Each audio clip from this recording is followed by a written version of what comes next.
नमस्कार साथियों, welcome back to our channel Kabira Academy. In our last class, we were discussing the Green Revolution, and that was part 2 of class 11th Economics NCERT book, chapter 2 Indian Economy 1950 to 1990. And we have covered the Green Revolution up to the paragraph this. Now, let's continue from this paragraph. The debate over subsidies. The economic justification of subsidies in the agriculture is at present a hotly debated question. It is generally agreed that it was necessary to use subsidies to provide an incentive for adoption of the new HYV technology by farmers in general and small farmers in particular. Any new technology will be looked upon as being risky by farmers. Subsidies were therefore needed to encourage farmers to test the new technology. Some economists believe that once the technology is found profitable and is widely adopted, subsidies should be phased out since their purpose has been served. So, किस बारे में है ये paragraph कि जो traditional way था traditional methods थे agriculture के कल्टीवेशन के उसको स्विच करना न्यू टेक्नोलॉजी पे थोड़ा सा ट्रिकी था इसलिए गवर्नमेंट ने क्या किया एकदम से HYV टेक्नोलॉजी अभी फुली इम्प्लीमेंट नहीं किया तो क्या कर रहे थे इसको फेज आउट कर रहे थे फेज बाय फेज ठीक है तो should be phased out since their purpose has been served further subsidies are meant to benefit the farmers but a substantial amount of fertilizer subsidy also benefit the fertilizer industry. And among farmers, the subsidy largely benefits the farmers in the more prosperous regions. Therefore, it is argued that there is no case for continuing with fertilizer subsidies. It does not benefit the target group and it is a huge burden on the government's finances. On the other hand, some believe that the government should continue with agriculture subsidies because farming in India continues to be a risky business. Most farmers are very poor and they will not be able to afford the required inputs without subsidies. Eliminating between rich and poor farmers and violate the goals of equity. These experts argue that if subsidies are largely benefiting the fertilizer industry and big farmers, the correct policy is not to abolish subsidies but to take steps to ensure that only the poor farmers enjoy the benefits. Thus, by the late 1960s, Indian agricultural productivity had increased sufficiently to enable the country to be self-sufficient in good grains, food grains. This is an achievement to be proud of. On the negative side, some 65% of the country's population continued to be employed in agriculture even as late as 1990. Economists have found that as a nation becomes more prosperous, the proportion of GDP contributed by agriculture as well as the proportion of population working in the sector declines considerably. In India, between 1950 and 1990, the proportion of GDP contributed by agriculture declined significantly, but not the population depending on it, 67.5% in 1950 to 64.9% by 1990. Why was such a large proportion of the population engaged in agriculture? Although agricultural output could have grown with much less people working in the sector. The answer is that the industrial sector and the service sector did not absorb the people working in the agricultural sector. Many economists call this an important failure of our policies followed during 1950 to 1990. Let's see prices as signals. You have learned in an earlier class about how prices of goods are determined in the market. It is important to understand that prices are signals about the availability of goods. If a good becomes scarce, its price will rise and those who use this good will have the incentive to make different efficient decisions about its use. based on the price.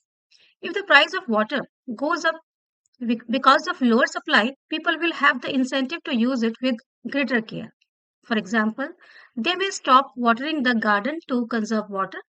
We complain whenever the price of petrol increases and blame it on the government. But the increase in petrol price reflects greater scarcity, and the price rise is a signal that less petrol is available. This provides an incentive to use less petrol or look for alternate fuels.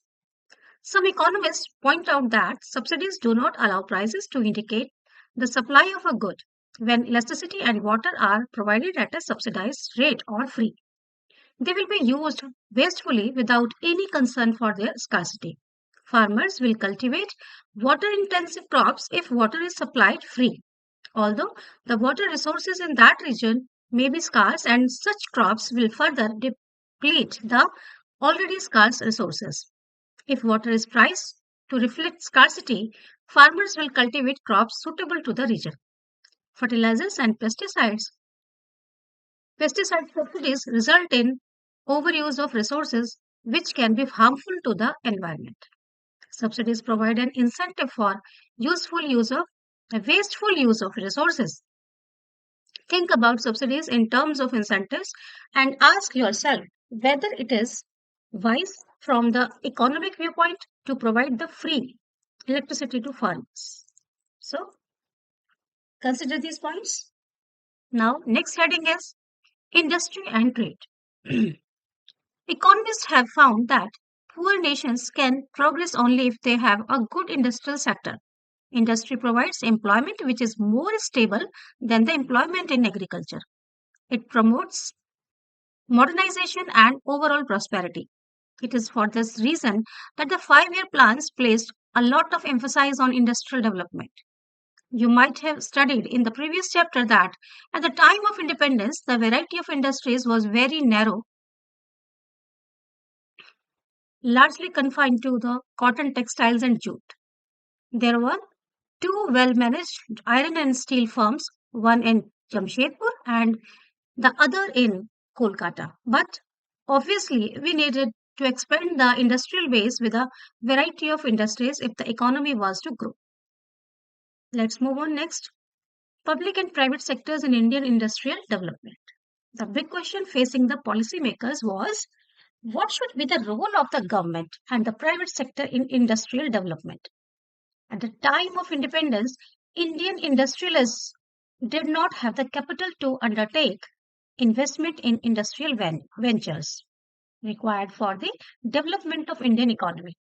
Nor was the market big enough to encourage industrialists to undertake major projects, even if they had the capital to do so.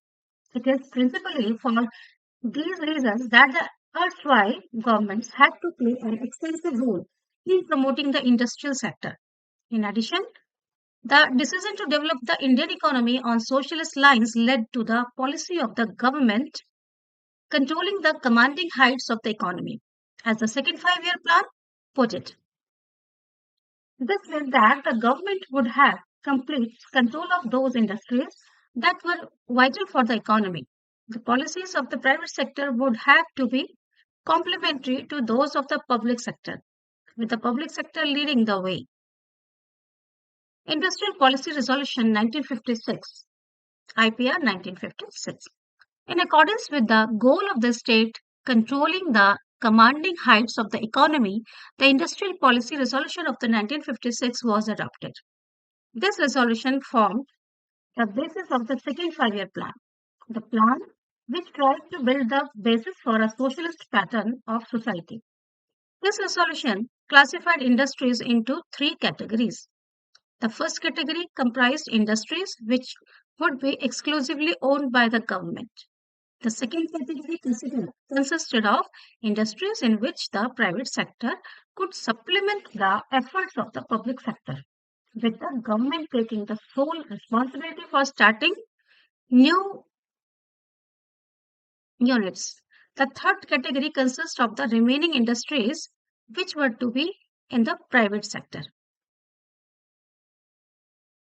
Although there was a category of industries left to the private sector, The sector was kept under state control through a system of licenses. No new industry was allowed unless a license was obtained from the government. This policy was used for promoting industry in backward regions. It was easier to obtain a license if the industrial unit was established in an economically backward area. In addition, such units were given certain concessions such as tax benefits and electricity at a lower tariff. The purpose of this policy was to promote regional equality. Even an existing industry had to obtain a license for expanding output or for diversifying production. That means producing a new variety of goods. This was meant to ensure that the quantity of goods produced was not more than what the economy required. License to expand production was given only if the government was convinced that the economy required a larger quantity of goods. Now let's see small scale industry. In 1955, the Village and Small Scale Industries Committee, also called the Carvey Committee, noted the possibility of using small scale industries for promoting rural development. Some small scale industries defined with reference to the maximum investment allowed on the assets of a unit. This limit was changed over a period of time. In 1950, a small scale industrial unit was one which invested a maximum of rupees 5 lakh. Small scale industry का definition आप देख रहे हैं, maximum of rupees 5 lakh investment. At present, the maximum investment allowed is rupees 1 crore. I think it is now 10 crore. It is believed that small scale industries are more labor intensive and they use more labor than the large scale industries and therefore generate more employment. But these industries cannot compete with the big industrial firms. It is obvious that development of small scale industries requires them to be shielded from the large firms. For this purpose, the production of a number of products was reserved for the small scale industry. The criteria of reservation being the ability of these units to manufacture the goods. They were also given concessions such as lower excise duty and bank loans at lower interest rates. Trade policy, import substitution. The industrial policy that India adopted was closely related to the trade policy. In the first 7 plans, trade was characterized by what is commonly called an inward-looking trade strategy. Technically, this strategy is called import substitution. This policy aimed at replacing or substituting imports with domestic production. For example, instead of importing vehicles made in a foreign country, industries would be encouraged to produce them in India itself. In this policy, the government protected the domestic industries from foreign competition. Protection from imports took 2 forms, tariffs and quotas. Tariffs are a tax on imported goods. They make imported goods more expensive and discourage their use. Quotas specify the quantity of goods which can be imported. The effect of tariffs and quotas is that they restrict imports and therefore protect the domestic firms from foreign competition. The policy of protection was based on the notion that industries of developing countries were not in a position to compete against the goods produced by more developed economies. It was assumed that if the domestic industries were protected, they would learn to compete in the course of time. Our planners also feared the possibility of foreign exchange being spent on import of luxury goods if no restrictions were placed on imports. Nor was any serious thought given to promote exports until the mid-1980s. Effects of policies on industrial development. The achievements of India's industrial sector during the first 7 plans are impressive indeed. The proportion of GDP contributed by the industrial sector increased in the period from 13% in 1950-51 to 24.6% in 1990-91. The rise in the industry's share of GDP is an important indicator of development. The 6% annual growth rate of the industrial sector during the period is commendable. No longer was Indian industry restricted largely to cotton textiles and jute. In fact, the industrial sector became well diversified by 1990, largely due to the public sector. The promotion of small scale industries gave opportunities to those people who did not have the capital to start large firms to get into business. Protection from foreign competition enabled the development of indigenous industries in the areas of electronics and automobile sectors which otherwise could not have developed. In spite of the contribution made by the public sector to the growth of the Indian economy, some economists are critical of the performance of many public sector enterprises. It was proposed at the beginning of this chapter that initially public sector was required in a big way. It is now widely held that the state enterprises continued to produce certain goods and services, often monopolizing them. Although this was no longer required, an example is the provision of telecommunication service. This industry continued to be reserved for the public sector even after it was realized that private sector firms could also provide it. Due to the absence of competition, even till the late 1990s, one had to wait for a long time to get a telephone connection. Another instance could be the establishment of modern bread, a bread manufacturing firm. As if the private sector could not manufacture bread in 2001, this firm was sold to the private sector. The point is that after 4 decades of planned development of Indian economy, no distinction was made between what the public sector alone can do and what the private sector can also do. For example, even now only the public sector supplies national defense, and even though the private sector can manage hotels well, yet the government also runs hotels. This had led some scholars to argue that the state should get out of areas which the private sector can manage and the government may concentrate its resources on important services which the private sector cannot provide.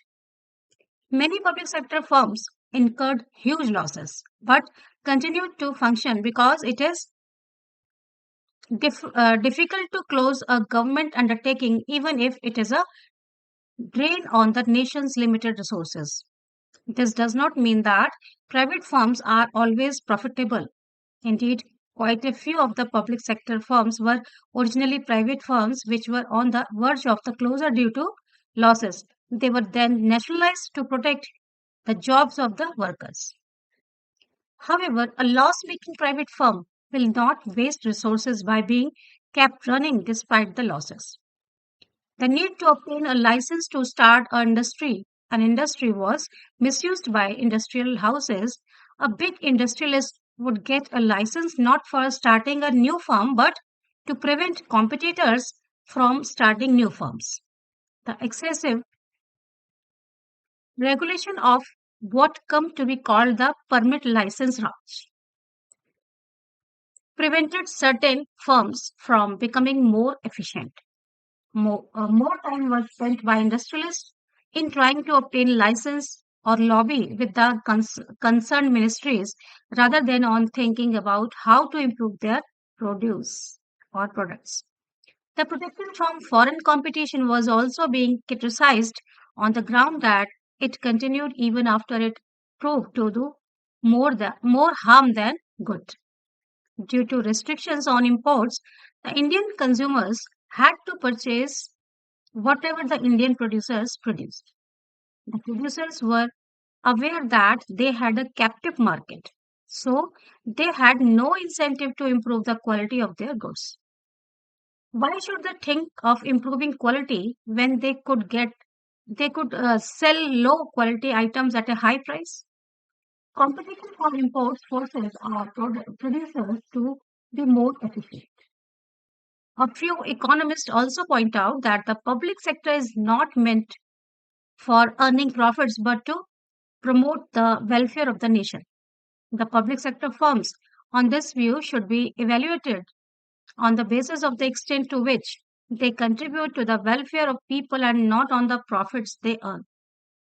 Regarding protection, some economists hold that we should protect our producers from foreign competition as long as the rich nations continue to do so. Owing to all these conflicts, economists call for a change in our policy. This, along with other problems, led the government to introduce a new economic policy in 1991. Conclusion: the progress of the Indian economy during the first 7 plans was impressive indeed. Our industries became uh, far more diversified compared to the situation at independence. India became self-sufficient in food production thanks to the Green Revolution. Land reforms resulted in abolition of the hated zamindari system. In industrial sector, many economists became dissatisfied with the performance of many public sector enterprises. Excessive government regulation prevented growth of entrepreneurship. In the name of self-reliance, Indian producers were protected against foreign competition, and this did not give them the incentive to improve the quality of goods that they have produced. Indian policies were inward oriented that failed to develop a strong export sector.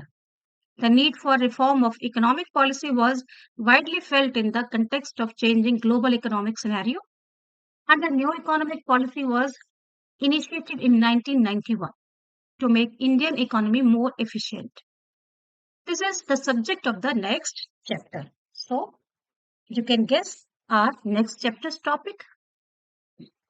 Now let's recap this chapter. After independence, India envisaged an economic system which combines the best feature of socialism and capitalism. This culminated in the mixed economy model. All the economic planning has been formulated through 5-year plans. Third one, common goals of 5-year plans are growth, modernization, self-sufficiency, and equity. The major policy initiatives in agriculture sector were land reforms and green revolution. These initiatives helped India to become self-sufficient in food grains production. The proportion of people depending on agriculture did not decline as expected. Import substitution policy initiatives in the industrial sector raised its contribution to GDP. One of the major drawbacks in the industrial sector was the inefficient functioning of the public sector as it started incurring losses, leading to drain on the nation's limited resources. This was the recap of this chapter, and you can have a glance on questions about this topic. Define a plan. Did India opt for planning? So this type of questions you may be asked in the exam. You can have a look. Explain how import substitution can protect domestic industry. IPR 1956. Okay. Why and how was private sector regulated under IPR 1956? So let's stop this topic now, and we have completed this chapter today. So in next video, we will discuss our next chapter, chapter 3. Till then, thank you. Bye-bye.